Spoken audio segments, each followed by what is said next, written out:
เราไปก็พอกันเรื่องเดินทางเดี๋ยวพี่น้องทางวัดสีทางสิ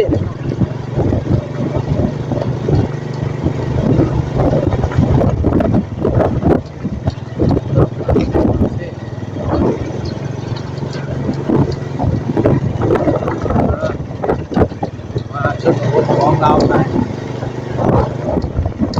ทางชนบทเรา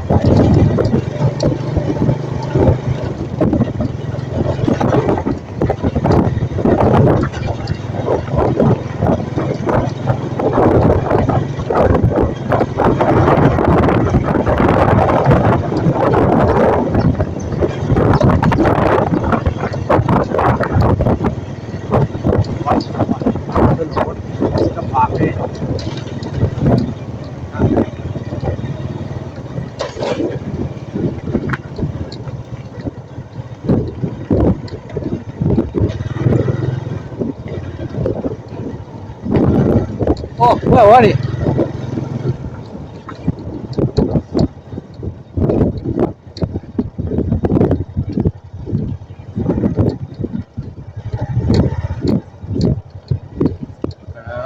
ทางลง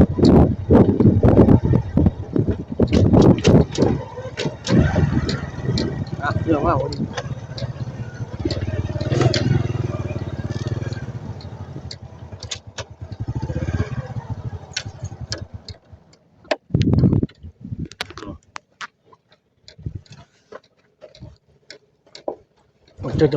จม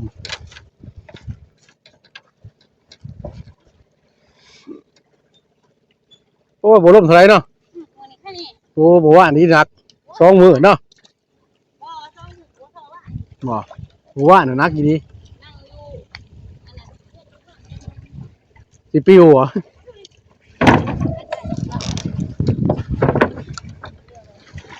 เอ๊ะดูมันสื่อไป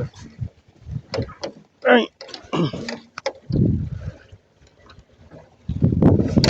เอ้ยเจ็ดเปียกเจ้า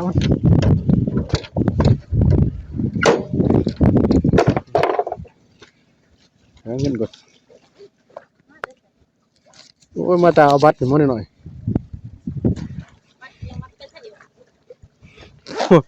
บัตรเพชรบัตรATMนะ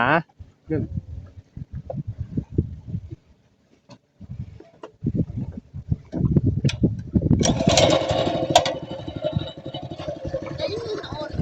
ฮะ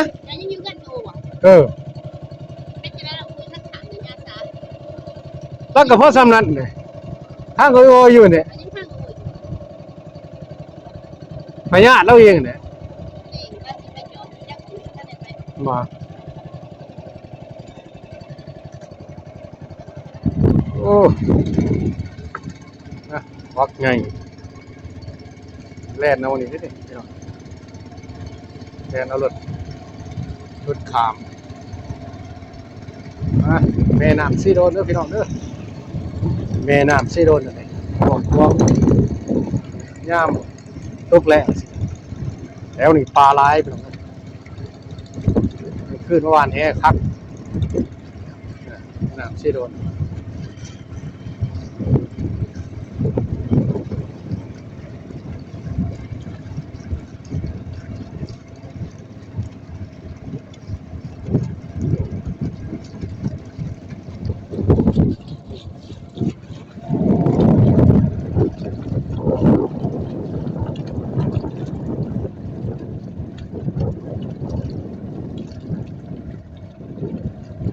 หอดสถานที่นะครับไปกับอยู่ย่างน้ำพญาติพะเยานี่แหละโอ้ยใจเด้อ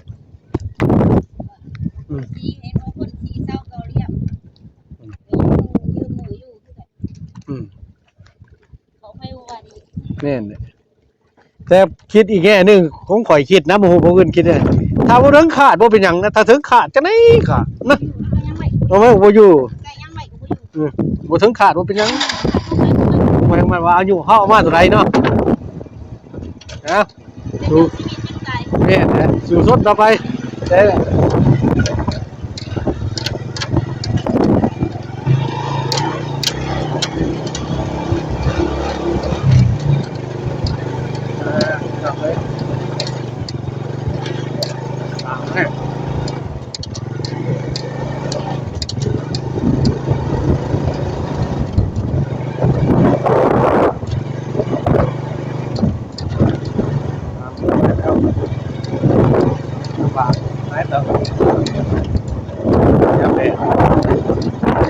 ครับนี่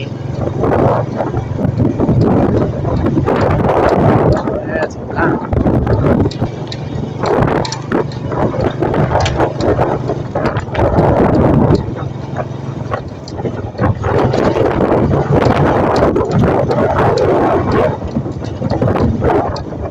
หน้าซ้ายครับชนบุรี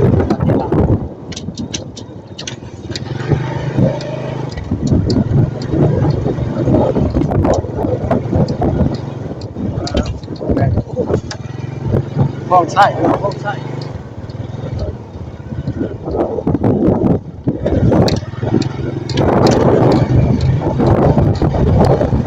คนดินรถ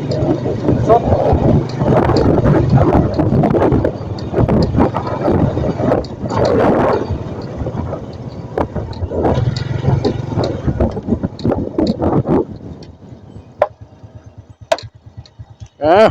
คลิปนี้กะคำว่าสบายดีกดติดตามเลยเด้อครับวันหน้าพี่น้องปองไปสบายดี